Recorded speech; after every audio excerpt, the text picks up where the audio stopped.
sebelum masuk SMP unggulan, masuk NF sebelum masuk SMP. Nggak diterima. Saya enggak menyerah gitu kan. Oke, di sini ada SBMPTN, saya harus perjuangkan, harus belajar semaksimal mungkin, jangan disia-siakan. Nah, waktu bulan November tahun 2020 saya mulai les bimbel di SBMPTN. Nah, kebetulan juga guru SMA saya, Bapak Denis, itu mengajar di Bimbel Nurul Fikri. Nah, saya juga konsul ke Pak Denis, Pak, Bimbel Nurul Fikri yang enak di mana gitu kan. Terus cara masuknya kayak gimana. Nah, diarahkan sama Bapak Denis. Nah, akhirnya saya Bimbel Nurul Fikri di Cijawa. Masuk kelas U6, hari waktu itu tuh saya bimbelnya hari Sabtu sama malam Sabtu sama malam Minggu. Nah, saya bimbel kan di Nurul Fikri. Nah, pertama kali masuk tuh karena bimbel Nurul Fikri kan bukan kalau di kelas SMA hanya teman-teman kita tertentu satu daerah. Kalau di bimbel Nurul Fikri kan di kelas ada teman dari SMA 1 Kota Serang, ada dari Semanda, ada dari CMBBS, ada dari Man 2, ada dari Man 1 Kota Serang. Nah, jadi kita tuh pribadi kita kayak ingin mengimprove gitu. Apa sih pengetahuan kita setinggi mana sih gitu tuh. Kalau misal di kelas nih kita SNMPTN apa sih eligible, kita masuk 3 besar. Terus di kelas dari kelas 1 sampai kelas 3 kita juara 1 terus. Nah, pas di Bimbel Nur Fikri nih kita buat seleksi SBM, kita tahu tuh, oh ternyata banyak loh yang lebih dari kita gitu kan. Dari sekolah CMBBS banyak yang lebih pinter, dari Semansa, Semanda. Nah, malah jadi dari situ tuh buat pribadi saya sendiri makin terus kayak pengen belajar gitu. Apa sih ternyata SBMPTN yang saya kira itu emang susah gitu, banyak persaingannya gitu. Nah, pertama saya kali masuk kelas, saya tuh masuk kelas kimia. Nah, waktu saya kimia karena saya enggak terlalu menguasai pelajaran kimia, jadi saya pertama kali masuk kelas DNF kimia tuh diem gitu, ngakak gitu. Aduh ini apa? Saya nggak paham sama sekali karena mungkin saya pertama kali masuk dan teman-teman yang di situ tuh udah dari bulan Agustus kan. Nah saya diem, nah pulang dari bimbel tuh saya diangkut nangis gitu. Nangisnya kenapa? Kok saya nggak bisa apa-apa, tadi nggak paham apa-apa gitu kan. Tapi alhamdulillahnya gitu karena di kelas juga teman-temannya pada baik, saya minta nomor WhatsApp-nya kan. Saya tanya-tanya tuh pelajaran yang tadi. Alhamdulillah dikasih tahu gitu. Oh, Far tadi tuh gini gini gini katanya. Kamu tuh gini gini gini. Nah, dari situ alhamdulillah saya mulai oh iya gitu. Jadi paham gitu yang dijelasin kakak tadi. Nah, terus mulai berjalannya waktu, saya mulai terbiasa dengan teman-teman di kelas, saya mulai terbiasa dengan pembelajaran NF, apalagi NF kan mengadakan sering kayak konsul di luar kelas, kan saya kelasnya malam satu malam minggu, nah saya bisa tuh kayak konsul pelajaran lain di luar kelas itu kayak hari Senin atau Selasa atau Rabu. Nah saya memanfaatkan dan memaksimalkan fasilitas NF untuk konsul itu. Saya biasanya waktu bimbel di NF sering konsulnya tuh pelajaran matematika, fisika, kimia, sama bahasa Indonesia. Saya ditekenin ke pelajaran itu buat saya pribadi. Nah, alhamdulillah saya maksimalkan di situ karena menurut saya belum tentu semua orang bisa seperti saya bimbel di Nurul Fikri gitu. Dikasih kesempatan dan dikasih rezeki sama Allah untuk berkesempatan menghadapi persiapan SBM melalui bimbel di Nurul Fikri. Jadi saya ingin memaksimalkan dan memanfaatkan fasilitas yang ada. Nah setelah itu karena apa sih sudah berjalan di kelas, nah kan kayak mengikuti banyak NF tuh kayak ada fasilitas TO juga kan, tryout sering dilakukan NF kayak tryout ya serentak di Nurul Fikri maupun tryout yang dilakukan untuk anak Nurul Fikri dan anak lain. Nah dan apa sih saat tryout untuk anak Nurul Fikri dan anak-anak lain kayak misalnya enggak mengikuti bimbel Nurul Fikri pun bisa ikut tryout kan, tryout gratis biasanya. Itu saya bisa apa sih melihat tolak ukur kemampuan saya dengan anak-anak NF lain peringkat berapa sih gitu kan, biasanya di tryout Nurul Fikri itu ada kelihatan kita skornya tryoutnya berapa terus peringkat berapa untuk jurusan yang kita pilih. Nah di situ nah kita bisa mengevaluasi, ada grafiknya juga, kita naiknya di pelajaran misal fisika naik berapa persen terus turunnya berapa persen. Nah alhamdulillah dari situ tuh fasilitas yang NF berikan kepada saya waktu bimbel membantu saya banget gitu untuk selalu mengevaluasi, untuk selalu meningkatkan pembelajaran saya khususnya pada persiapan SBMPTN. Nah kemudian kan selain offline yang diadakan bimbel SBMPTN Nurul Fikri, kan ada daring juga yang sering dilakukan Zoom. Nah, kan ada grup Telegram juga. Nah, grup Telegram itu isinya Nurul Fikri satu Indonesia. Jadi bukan Cijawa Serang doang. Jadi satu Indonesia jadi Tangerang, dari Papua, dari Aceh juga ada. Nah, situ malah memperbanyak teman untuk saya pribadi, untuk yang lain juga memperbanyak pengalaman karena kayak sering share-share soal yang sulit apa nih, dikirim di grup, terus saya juga lihat. Nah, terus saya chat-chat tuh dari teman-teman lain, dari anak Tangerang, dari anak Sumatera, saya chat, oh saya nggak paham di sini, boleh nanya ke ya. Nah, alhamdulillahnya baik-baik. Nah, jadi dari situ tuh kita harus bisa memanfaatkan fasilitas yang ada, terus memperbanyak teman untuk mengevaluasi diri kita juga. Nah, untuk kita waktu berjalan tuh kan tahun 2021 mendekati UTBK kan ada tuh biasanya konsultasi jurus skor tryout kita dengan minimal skor masuk buat perguruan tinggi negeri yang kita inginkan. Nah, beberapa minggu sebelum SBMPTN tuh biasanya ada di situ konsul NF. Nah, waktu saya konsul karena waktu saya tryout nilai saya tuh kan waktu itu saya pengen mencapai 660, tapi saya hanya 600. Saya nangis juga gitu kan. Aduh, saya takut banget nih gitu. Pasti kan banyak negatif thinking ya kalau buat persiapan masuk PTN tuh. Tapi ya terus belajar dan terus mengevaluasi diri. Nah, gitu. Akhirnya alhamdulillah karena dari usaha saya, dari doa restu orang tua, dari keluarga, saya akhirnya diterima di Fisika IPB University. Dan skor UTBK-nya tuh nggak nyangka karena saya waktu tryout belum pernah mencapai skor tersebut. Waktu UTBK saya skornya 645,5 dan waktu tryout DNF saya belum pernah mencapai 645, hanya mencapai 600 gitu. Jadi alhamdulillah gitu nggak ada yang sia-sia. Jadi buat adik-adik sekarang kayak pergunakan dan manfaatkan waktu yang ada, fasilitas yang ada, jangan terpaku kayak bimbel Nurfikri, bimbel Nurfikri. Tapi kalian juga harus memperbanyak teman, harus harus belajar dari berbagai sumber kayak dari Instagram, dari YouTube, dan manfaatkan itu semua. Karena kalau misal waktu itu dibuang sia-sia, ntar kalian menyesal. Kalau misal kalian gagal tahun ini SBM, terus mandiri juga gagal, tes lain gagal, kan kalian ngulang tahun depan. Nah, itu pasti kalian akan kerasa sih menyesalnya di mana, karena saya juga sebelumnya tuh saya banyak berbincang dan berteman dengan kakak-kakak yang gap year gitu, bagaimana pengalamannya. Karena saya pengennya tuh saya tahun ini kuliah seperti itu. Nah, untuk pengalaman saya di Menurut Fikri mungkin seperti itu. Setelah ini kan saya share tentang IPB-nya ya, Kak? Ya, ya benar.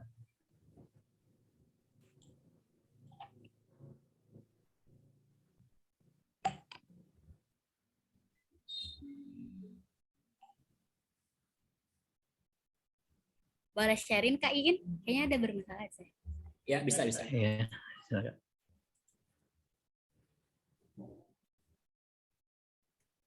Nah, Institut Pertanian Bogor selanjutnya.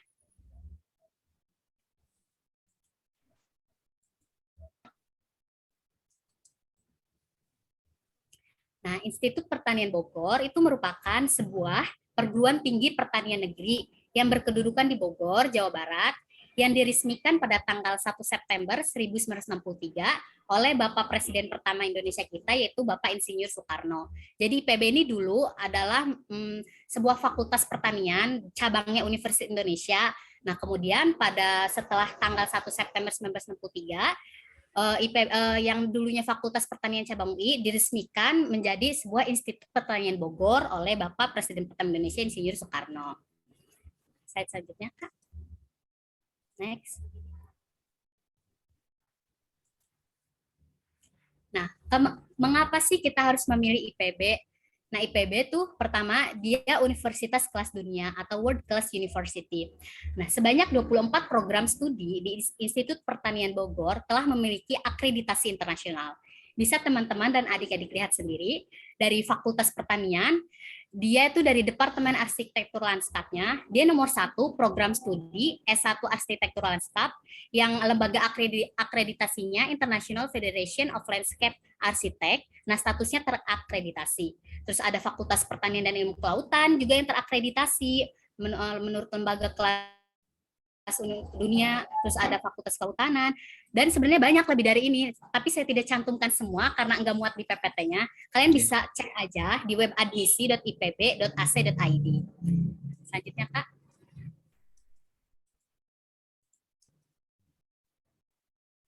Nah, yang kedua, dia merupakan perguruan tinggi paling inovatif di Indonesia. Nah, pada tahun 2020, IPB diakreditasi sebagai kampus terbaik menurut Kemendikbud. Nah, terus yang ketiga juga, keunggulan akademik dan risetnya. Banyak akademik dan riset dan inovasi yang dilakukan IPB untuk Indonesia. Yang keempatnya, ada universitas berwawasan kewirausahaan. Banyak lebih dari ini dan penjelasan untuk lengkap lebih ini, kalian juga bisa cek aja di webnya IPB, yaitu di admisi.ipb.ac.id. Next. Nah, terus di sini apa sih program S1 di IPB? Sini saya akan memfokuskan pada sarjana dan vokasi saja. Di sarjana, di situ ada fakultas, beberapa fakultas, yaitu Fakultas Pertanian, Fakultas Kedokteran Hewan, Fakultas Perikanan dan Ilmu Kelautan, ada Fakultas Peternakan, ada Fakultas Kehutanan dan Lingkungan, ada Fakultas Teknologi Pertanian, ada Fakultas Matematika dan Ilmu Pengetahuan Alam, ada Fakultas Ekonomi dan Manajemen, ada Fakultas Ekologi Manusia, dan ada Sekolah Bisnis. Nah, di Fakultas Pertanian itu ada beberapa prodi, dan Fakultas Kedokteran juga ada satu prodi, kedokteran hewan. Kalian bisa lihat juga di situ banyak prodinya di IPB. Nah, terus waktu beberapa hari yang lalu, saya mendengar informasi IPB akan mengadakan dan membuka Fakultas Kedokteran yang bekerja sama dengan Unpad yang katanya akan dibuka untuk angkatan 60. Berarti angkatan 60 itu kira-kira tahun 2023. Kita lihat aja ntar kabar selanjutnya. Next. Nah, vokasi. Vokasi ini apa sih, Kak? Vokasi ini D3. Jadi pada saat ini Sekolah Vokasi Institut Pertanian Bogor telah membuka 17 program studi Diploma 3.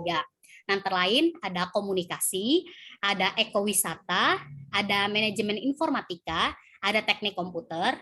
Nah, di vokasi ada teknik komputer. Di sarjana tadi ada jurusan ilmu komputer di Fakultas Matematika dan Ilmu Pengetahuan Alam. Jadi bagi adik-adik yang suka dengan perkomputeran, kalian bisa memilih tuh ada teknik komputer di vokasi dan ada ilmu komputer di sarjana Fakultas FMIPA. Terus ada jurusan supervisor jaminan mutu pangan, ada manajemen industri jasa makanan dan gizi, ada teknologi industri benih, ada teknologi produksi dan manajemen perikanan budaya, ada teknologi dan manajemen ternak, ada manajemen agribisnis, ada perencanaan dan pengendalian produksi manufaktur atau jasa, ada analisis kimia, ada teknik dan manajemen lingkungan, ada akuntansi, ada teknik komputer dan jaringan, ada produksi dan pengembangan pertanian terbatu, dan paramedik veteriner. Nah, itu untuk tahun ini ya, ada 17 program studi. Untuk tahun kedepannya mungkin ada menambah ataupun berkembang. Nah, waktu sebenarnya IPB itu kampus IPA, kampus untuk anak-anak IPA. Jadi di SNMPTN, anak IPA bisa masuk IPB yang jurusan ke IPS, yang tadi di Fakultas Ekonomi Manajemen.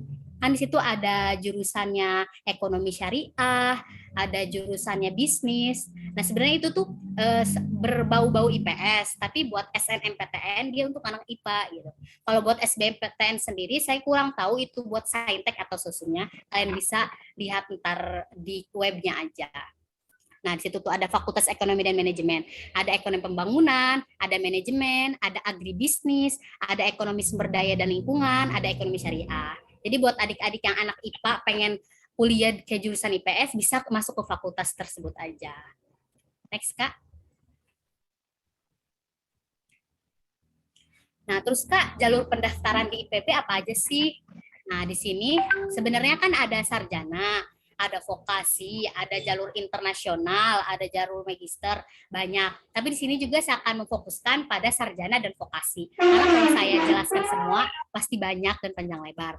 Dan untuk sarjana sendiri ada SNMPTN, tadi sudah dijelaskan KII, nilai rapot, ada SBMPTN, ada UTMBK atau ujian tulis mandiri berbasis komputer. Jadi ini diselenggarakannya oleh IPB sendiri. Ada PIN, prestasi internasional nasional. Jadi buat adik-adik yang memiliki sertifikat nasional, yang memiliki sertifikat internasional, bisa masuk seleksi lewat PIN ini. Terus ada jalur ketua OSIS, ada jalur beasiswa utusan daerah, dan SMMPTN Barat. Itu untuk sarjana. Dan untuk vokasi apa aja sih? Nah, vokasi ada USMI atau Undangan Seleksi Masuk IPB. ini nih hampir sejenisnya sama PPKB UI. Jadi dia kayak pakai rapot, tapi khusus diselenggarakan oleh kampus itu sendiri. Nah, tapi kalau USMI ini untuk vokasi.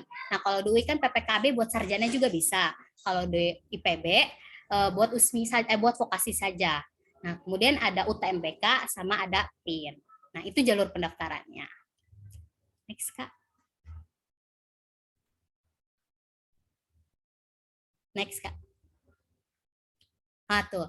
Info selengkapnya kalian cek aja tuh di situ di admisi.ipb.ac.id. Itu banyak tentang IPB, terus tentang pendaftaran tanggal kapan masuknya, kapan pendaftarannya, jalur-jalur pendaftaran tadi. Kalian bisa cek di situ aja. Pokoknya situ lengkap tentang IPB, tentang jalur pendaftaran, tentang prestasi-prestasi IPB, tentang fakultas apa aja yang ada di IPB. Nah, setelah ini saya akan sedikit juga menggambarkan fisika di IPB itu kayak gimana sih. Sebenarnya di IPB sendiri untuk anak sarjana dan vokasi tahun pertama semester 1 semester 2 itu kita masuk kelas PPKU.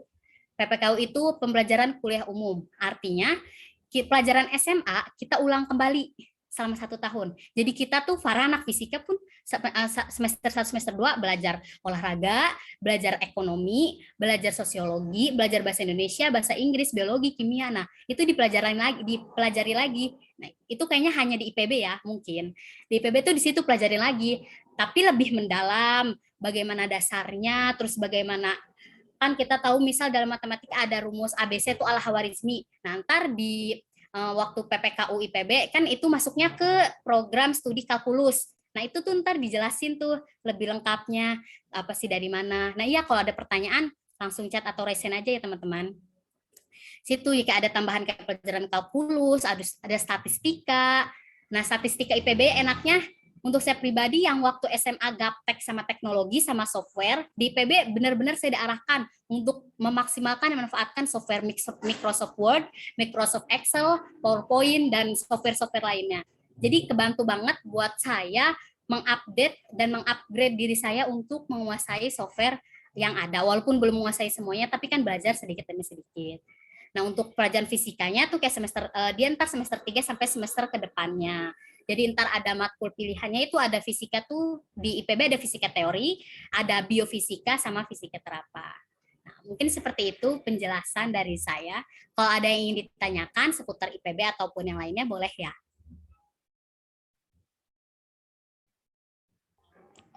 Ya, terima kasih Kak Farhah.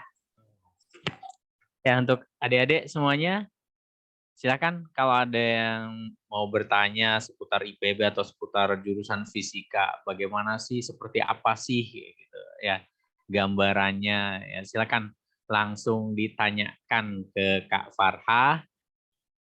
Bisa juga melalui chat ya, di chat juga langsung, atau bisa langsung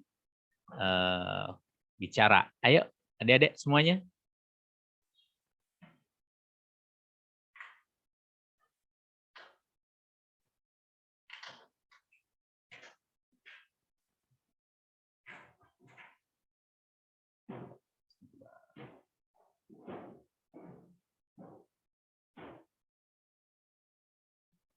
Ini ada chat nih Kak Farha. Kak, katanya aku maunya tentang di jurusan tentang agribisnis di IPB. Itu gambarannya seperti apa, mata pelajaran apa yang dipelajari. Oh, gitu agribisnis katanya di IPB. Pelajarannya apa yang dipelajari nih? Oke, saya sedikit menjelaskan ya, tapi saya kayaknya nggak bakal menjelaskan secara detail karena saya nggak tahu juga tentang prodi yang ada di IPB.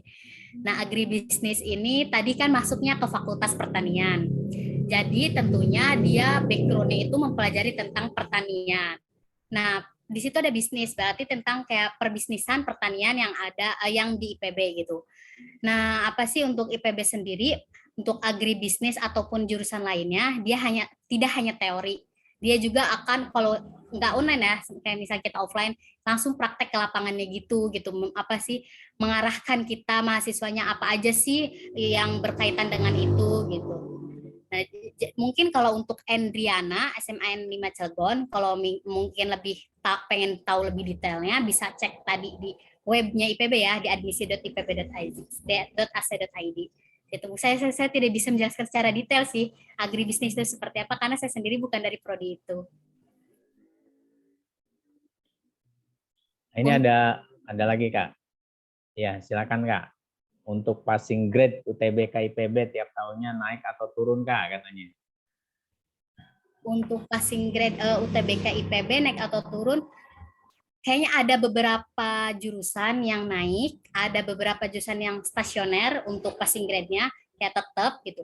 Nah, untuk naik tuh rata-rata kayak jurusannya kayak kedokteran hewan. Nah, terus karena tadi salah satu fakultas yang favoritnya juga kayak ada peternakan, pertanian sama fakultas kelautan. Nah, mungkin dari fakultas itu tuh biasanya sepengetahuan saya passing grade-nya terus naik tiap tahun.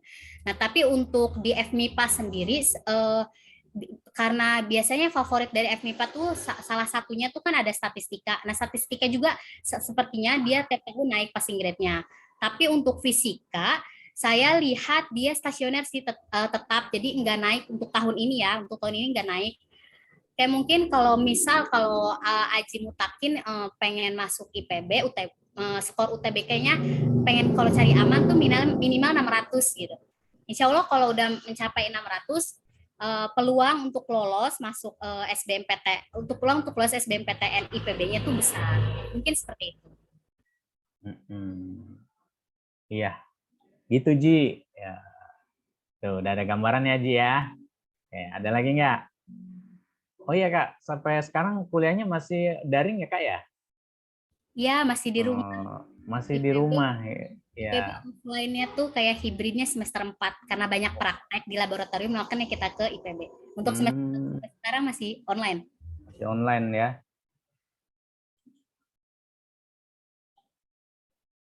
Ini Kak, ya Kakak kan dari daerah Ciamas nih Kak ya, terus kuliah di IPB gitu. Nah, ini ada kira-kira ketika ketemu dengan teman-teman dari seluruh daerah di Indonesia gitu ya, seluruh Indonesia ini ada perasaan minder atau enggak gitu Kak?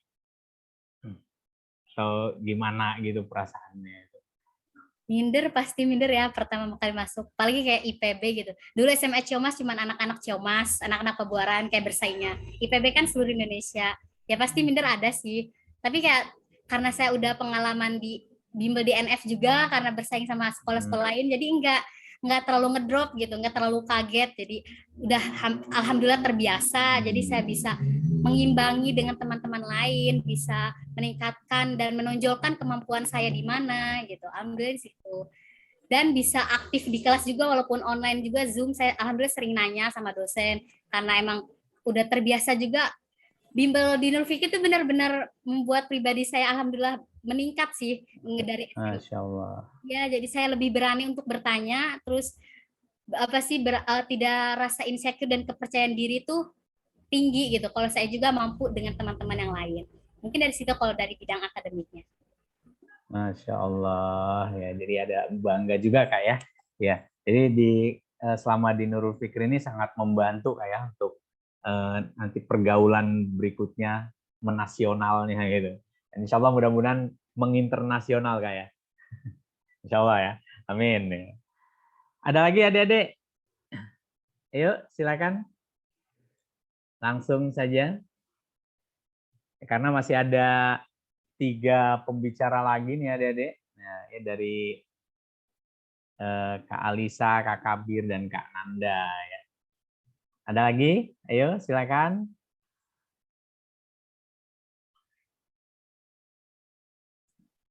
Dari saya deh. Dari silakan Kak In, silakan.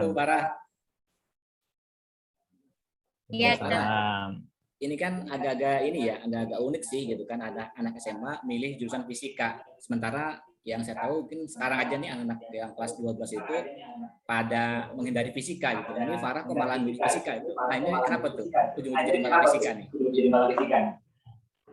Oke.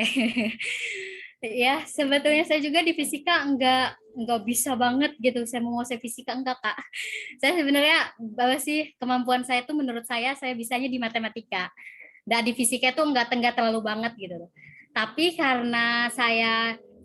saya juga suka gitu di fisika walaupun enggak menguasai banget pelajaran fisika. Dan untuk SBMPTN saya memilih pertama kan matematika UI, kedua fisika IPB. Kenapa? Karena menurut saya yang jurusan pertama sesuai keinginan saya. Jurusan kedua untuk saya saya harus punya kayak keluar dari zona nyaman saya di mana. Nah, saya kira kalau saya harus bisa meningkatkan kualitas saya gitu, kayaknya fisika deh gitu.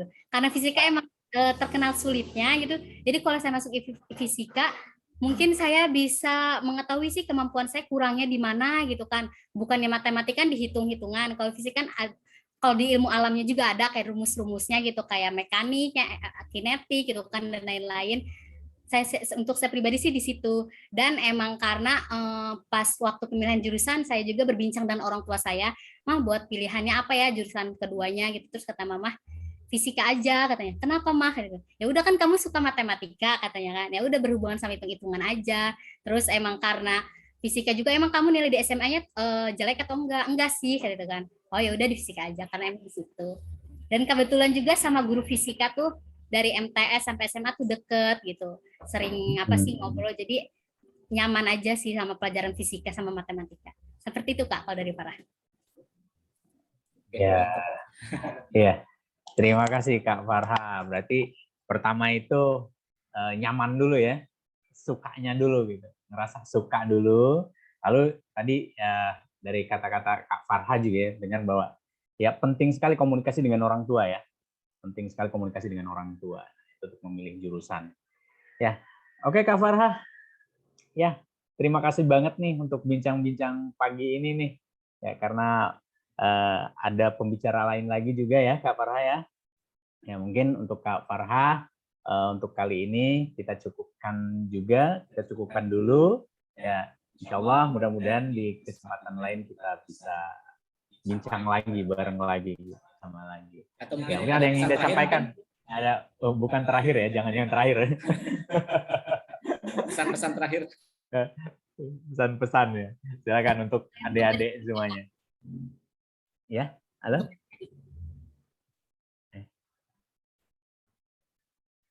Suaranya ulangi, suaranya agak putus.